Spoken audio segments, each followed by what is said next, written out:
Good morning, everyone. I wanted to quickly review few facts about networking when you are deploying or you're moving to Azure.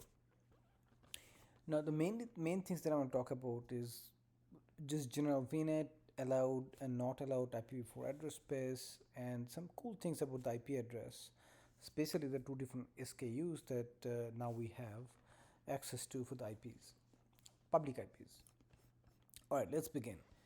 So, when you're going to Azure, you need some virtual network, right? Your virtual network is the security boundary. Within a virtual network, you can have a multiple different address space, really. So you can have one address space that is 10.00 and another address space which is class B, maybe 172.16, and then even another address space which is 192.168.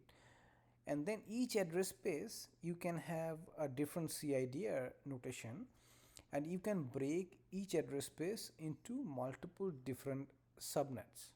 Okay, so it doesn't, so if you need like class A and class B in two different virtual network, you do not necessarily need to create like two completely different virtual network and only keep one address space inside one of the VNets. One VNet can have multiple address spaces. Okay, and these are recommended. What it means that if you want, you can actually create other addresses even in here, but these are defined by the RFC 1918 as the non-routable private address space, and that is what Azure or Microsoft recommends that you should be using when you are migrating and creating your virtual network in Azure. Now with the class A, they recommend use 10 or 8 prefix. So you have lots of hosts and you don't need that many virtual network. You go with this. Okay, this is in the middle. So class B is there is saying okay, use about /12 prefix, and with class C they're saying okay, go ahead and use class CIDR notation 16. So even in here in this one, each network is going to have almost 65,000 different hosts, right? So let's just go to Azure real quick, and let's see if I have one Azure. Okay, so in here, so what what I mean, so when you create, it's very easy to create the virtual networks. You just go and search for the virtual network, really virtual network, and you click on that one. You see I already have some. I'm just gonna click a new. You again, just like anything else, you have to select a resource group. Now one interesting fact, your virtual machines, they cannot extend a region. So if you have deployments in multiple regions, you gotta have your virtual networks in all those regions. Okay, this virtual network is limited to one region only. So let's create one in maybe US too, because I think I have a whole bunch in US, in East US. So just so say test VNet East US 2. Okay, so that's how I'm gonna name this one. And over here, look, Azure is already going to give you a default address range, and since this is /16, if you move and go to the next line and click, put your cursor here, it's going to tell you that this is the number of IP addresses, 65,536, that you can use for this particular address space. Right? If you need IPv6, you can click on that one, and by default it's going to add IPv6 address space as well, so I don't need that one. Okay, now let's look at over here. So the first one, they're saying okay, use 10.0.0.0/8 prefix. So instead of using this one, can I use 10.0.0.0.0/8? Okay, so if I now go to the go outside over here maybe, then you see that your number of addresses, it's saying it's 1 2 3 4 5 6 7 8. It's like a really big number, right? It's not a small number anymore. But can I do 7? Okay, so this is not possible. So because if you think about it, your octet, it's 4 octets, and at least the first octet has to be full, so it has to start at 10.0.0.0.8. Now come back over here. So what they're saying, if you're using 10, they're recommending use 10 or 8 prefix. But let's say I want like 10 dot, not 10, say 12.4.0.0. Can I do /8? So they're saying this is not a valid one, so use that, because that's referring to a particular IP address. So they're saying just use this one. So although a IP address, private IP address, that is recommended that you use 10.0.0.0, because that is a non-routable as per the RFC. You can still use anything else you like, but this is not recommended. So but I can still create it. If I click on create, it will create that particular uh, IP address range space, and it will associate to the virtual network, but it's not recommended. So it's better that you get rid of it. So come back to that one. So the rest we can also put, let's try this one. Okay, and that one they're saying use prefix 12, so I'm going to put this with prefix 12. And the third one, what I'm going to do, pick up this and use a 16 prefix on that one. 16. Okay, so you see that all of them are acceptable. And if you look at the 16, you see that this one got 536 addresses. So less number of bits, CIDR, as it goes down, your number of hosts goes up. So if you see the second one, you have even larger network, whereas it can support up to 1048576 number of addresses.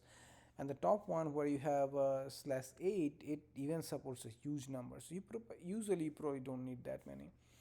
But let's create this. Okay, so what you have right now, you have added the address space, but you cannot really start using this address space until you add some subnets. So when you create subnet, what you can also do, you can do 10.0.0.0. Now if I put 8, or this is the address space name, so let's say class, I make it all small, class A subnet A. Okay, so if you want to put all of these addresses in one big subnet, you can do 10.0.0.0/8 if support Azure sub. Yeah, see, it supports. So I can create one huge subnet and put everything in here. So one address space, everything, I just need one subnet. But typically, practically, you don't do that, right? So here you probably do at least 16. Okay, so at least, so you are dividing the 10.0.0.0/8 CIDR subnet address space into multiple subnets. So let's create one like that, hit add, and for the other two, let's add two. So let's do class B subnet A. Class B is 172.16.0.0 slash let's do 24. I just need a small 251 addresses in there. Hit add. So what I'm doing, I can add a lot more subnets in these address spaces, but for now I just creating a small section. So there's a whole room for room to add way more IP addresses if I want to. So let's create another one in the 192.168.0.0, and let's even use a 27 address space. okay, that's the name, so put it here. I always make the mistake. So here your name is just class A subnet A. Okay, so if I go with the 27 address space, so Azure is giving me 27. Just note that Azure, when you go to Azure, 5 of the address spaces they're actually reserved. On-prem, if you have any networking experience, you probably know your network address and the broadcast address. Those are the two addresses that are always reserved. So 2 of them you cannot typically use. But when you move to Azure, there are 3 more that Azure use for own internal networking. And we'll talk about that in a little bit. So let's add those. So you see all of them can be added over here just fine. So let's go back to our slide. So we have followed the recommended RFC 1918 standard to create 3 address spaces in only one virtual network, and we were able to add subnets to these 3 different address spaces, right? Now, what are not allowed? So 224.0.0.0/4, that's a multicast address that is not allowed. So if I want to add 224.0.0.0 slash any address space, okay. For 8, looks like 8 they're allowing. That's very interesting. But if I go back to 4, okay, so that one is not allowed. And look at the error message. The address range must be contained in one of the private IP space 192.168.0.0.16. This is a wrong error message in my opinion, because first of all, if I just change it to 8, for some reason Azure is saying okay, it's fine, you can add it. I was not even expecting that. I thought that they should not even allow this one, 224.0.0.0. But we'll see. I'm just gonna keep it for now. But in practicality, do not use that one. Actually, I'm gonna get rid of it because we are never gonna use this one. So the other one is the broadcast address 255.255.255.255. When all of the network bits, all of the octets, they're completely full. It's a broadcast address, so you don't use that one. 127 is for the local host, you cannot use that one. 169.254 is a special address, so when you have a DNS or networking something misconfigured, Windows will automatically assign this particular IP to your machine. And 168.63.129.16/32, so that is something else that Azure will use for internal DNS. So this one is also not allowed. So if I click on put this one, you are getting the same error message, like this address range must be contained in one of the private IP address spaces. So again, I feel this error message could be better, and they can really tell, hey, this is used for Azure DNS or something like that. Don't use this one. So that's about it. So what you can and you cannot use. So let's go back. Okay, so the 5 IP addresses that I told you that they are reserved, like over here in any of these subnets. So let's just create this one real quick. Okay, so let's just create this one, and this is deployment is progress. It just creates. Shouldn't take any time. Yeah, it's all done. So let's just go there. So now if you click on the address space, it's telling you that here are the 3 address spaces that you have created. You can add additional address spaces if you like. Actually 224.0.0.0, I'm just tempted to see what happens if I add 8 and say save. Okay, although it says green here, look over there it said it failed to save, right? Let's see. Failed to save the address space, changes to virtual network, IP address specific not valid. So this is a much better error message, and that's what I would actually expect when even I try to enter it over here. Okay, so let's go back to address space one more time. So I think that although Azure said over here that yeah, you can do that, but it actually didn't let you to save that address space. That makes me feel a little bit better. But I think that Azure can do probably better and improve the error message and validation at this stage as well. Alright, but that's my own opinion. Alright, let's come back over here. So the five IP addresses that we're talking about, let's go back to subnet. So if you go back to subnet and you know in a /24 there are 256, 2 to the power 8 is 256 addresses that are there.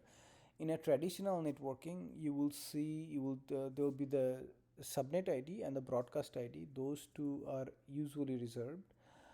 In here, it's saying that you have only 251 IP addresses are available.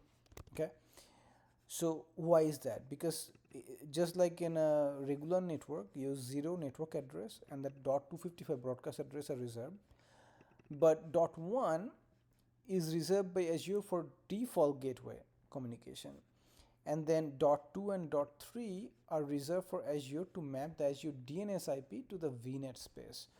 And Azure, what it does, it usually sequentially assigns IP address. So in any of these network, if we deploy a virtual machine, the first IP they're gonna get, the first virtual machine NIC, network interface card, will have the virtual IP address of .4. Okay, hope that makes sense. In the VNets, how big can you do? The largest we have already seen is the /8. You cannot do any more than that. Like if you do 7, it's not gonna do anything for you. It will give you an error. And the smallest you can go up to /29. So let's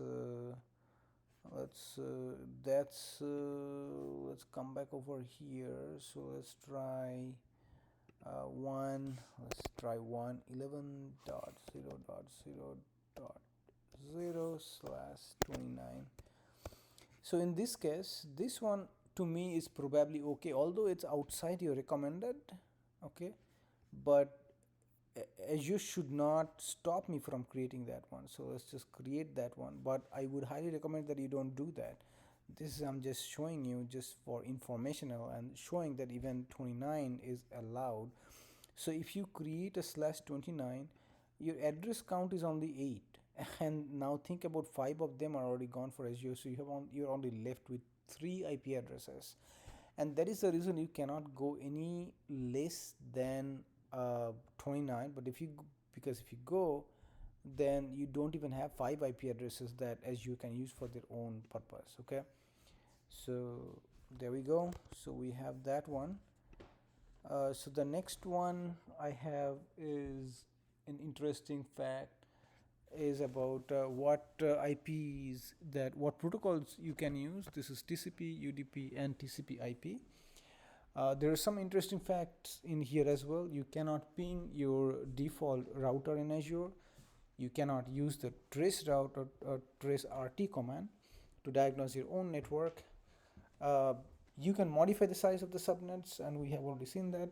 You can also modify the address space in a VNet. We have just done that. And we already talked about that VNet cannot span multiple regions.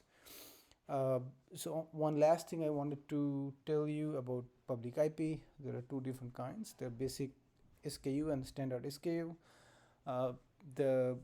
When you use IP, you're probably gonna use it for the virtual machine, NIC card, load balancer, Azure firewall, and VPN gateway, application gateway.